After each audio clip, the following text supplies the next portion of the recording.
Jordan Peterson is an atheist. He's just described God as a fictional character whose existence is simply a characterization of value made by the human mind for the purpose of uniting us psychologically and socially.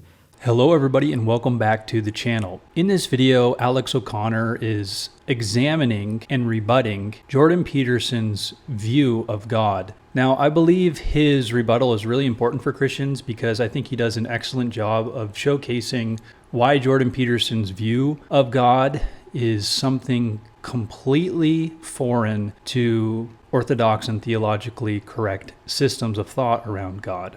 So Alex is going to talk about this hierarchy of value. It's basically the idea, and I tried to think of a way to explain it rather easily, but it's basically an idea of understanding like a perfect purpose. You ask one question, hoping that it leads you to a better answer. It's kind of that Socratic method, the Socratic method of trying to decipher, or maybe even Immanuel Kant's categorical imperative of trying to reduce something down, or even Descartes' I think, therefore I am, in a very, very ethical and value judgment-based way of trying to show that God, at the end of the line, is ultimately the purest expression of, in Jordan Peterson's word, the abstraction or fiction of the human mind. Now, Alex O'Connor is going to explain this eloquently, so I'm not going to try to explain it any more than that. Let's watch this video. Please be sure to like and subscribe. Enjoy the video. To Jordan Peterson, what is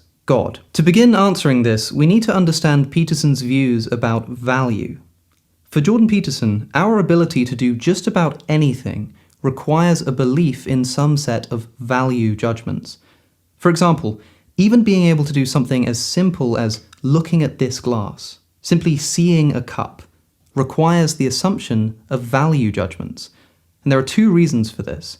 The first is expressed here by Jonathan Pageau, who appears to have had a huge impact on Peterson's thinking. We can't perceive an is without a hierarchy of attention and without a hierarchy of perception, because the world is indefinite in detail and in quantity. And so for even to be able to say this, to point to something, to say that, is already in this hierarchy of something we could call vertical causation. So, first, there are a near infinite number of ways that we can see the world. We could look in all different directions, focus on multiple things. We can see things as parts or as wholes. And so to focus on one object at first requires an attention hierarchy. The hierarchy of attention. What's worth looking at? What do we value focusing on? But it goes even deeper. For Peterson, the very ability to even identify a cup as a distinguishable object requires a belief in certain values. If I put this cup on a table, then why do I still see the cup and the table as two distinct objects? Why don't I perceive them as one big, weirdly shaped object? And why don't I see this cup as multiple objects? The side, the bottom, the rim. Why do I see it as one unified object when there are so many different ways that we could look at it? Well, here's what Dr. Peterson has to say. If you were a photorealist painter, you could spend a month painting all the reflections on that glass. It's a very complex thing to perceive, but you perceive it as a unity, and we know this neuropsychologically. We know this scientifically. You perceive it as a unity because you can grip it, and because you can raise it to your lips, and because you can drink it, and because you need to drink water to survive. And you are willing to drink water to survive because you believe emotionally and motivationally and perhaps rationally that survival is a good, and that's dependent on your belief that human existence in some sense is a good, and that it's striving towards some sort of higher unified order. And you might think, well, you don't need all that to perceive the glass. And the answer is, yeah, as a matter of fact, you need all of that to perceive the glass. So the reason my brain perceives this cup as a single object is functional. It's because I can use this cup to drink things. And the reason I see it like that is because I want to drink things, because drinking things is necessary to my survival.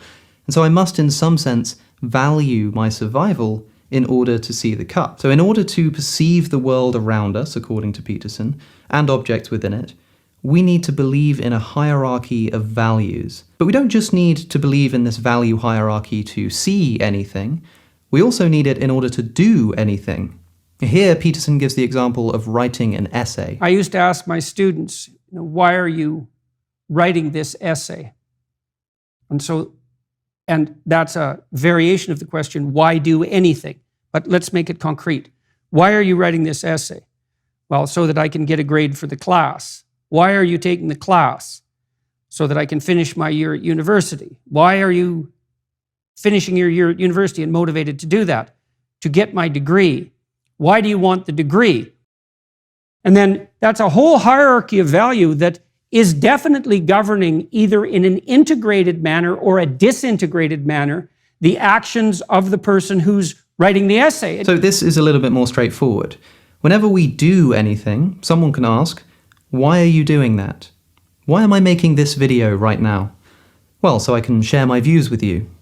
And why do I want to share my views with you? Or to contribute to a meaningful conversation.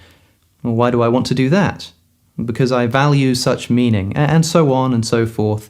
And this can go on up this hierarchy of things that I value until we get to the very top, the thing that we value most of all, upon which everything else is predicated. Okay, so in order to see anything or do anything, we must be motivated by some hierarchy of values. So here's an important question. What is at the top of that value hierarchy? What is the fundamental value upon which everything else is based? Here's where it gets really interesting. And you might say, well, how hard are you going to try when you write this essay? And the answer to that would be, well, it depends on how well integrated my view of the ethic is all the way up to the highest place. And then we could say, well, the highest place is the divine place, and we could make that a matter of definition. There it is. Did you catch that? It was so quick that you'd miss it if you blinked. But Jordan Peterson just told us what God is in his view. Listen again. And then we could say, well, the highest place is the divine place, and we could make that a matter of definition. The highest place, that is, the highest place on this value hierarchy that we were just talking about, is the divine place, and we can make that a matter of definition. Wow. The word divine, of course, means of or relating to God. And Peterson has just told us that for him it's a simple matter of definition that the divine is just whatever value is at the highest place on the value hierarchy. So let's go back to that essay that we were talking about. Writing the essay requires a value hierarchy. Why are you writing the essay? To get a good grade. And why do you want the good grade? To get a good job. Why do you want the job? And so on and so forth up the value hierarchy. And Peterson says that we can simply take as a matter of definition that wherever we end up when we follow this hierarchy, whatever happens to be at the highest place is the divine. So what is the nature of this thing at the top of the value hierarchy? What takes up this divine place? How do we characterize it? Peterson's answer here is astonishing. And so then we might say, well, what should be in the divine place? And I would say, well, it has to be something that you can look at the world through, and it has to be something you act out. And then we could say, well, that still leaves residual mystery. And then we might ask, well, how do we characterize it? And I would say we characterize that using fiction, because fiction is the abstraction of hierarchies of attentional prioritization and action. And so we could say that in the highest sense, in the biblical corpus, God is the ultimate fictional character. Ding, ding, ding. One more time, please. We could say that in the highest sense, in the biblical corpus, God is the ultimate fictional character. God is a fictional character. God is the fictional personification of the highest value held by human beings. Let's break down how we got to where we are. Human beings simply find themselves unable to function without values. That's where we started. To see things or do things, we need to value things. Whatever the fundamental value is at the top of the value hierarchy is, for Peterson, by definition, divine. And God is just the fictional personification of these values. And then Peterson adds just one more thing. God is the ultimate fictional character. And then we're trying to characterize his nature as that which should be emulated that unites us psychologically and socially. So, in my view, this is the proof. Jordan Peterson is an atheist. He's just described God as a fictional character whose existence is simply a characterization of value made by the human mind for the purpose of uniting us psychologically and socially. This is exactly what atheists say. God does not exist except as he is invented by the human mind. And the reason why the human mind invents God is to provide some psychological and social stability. If this is not atheism, then what is?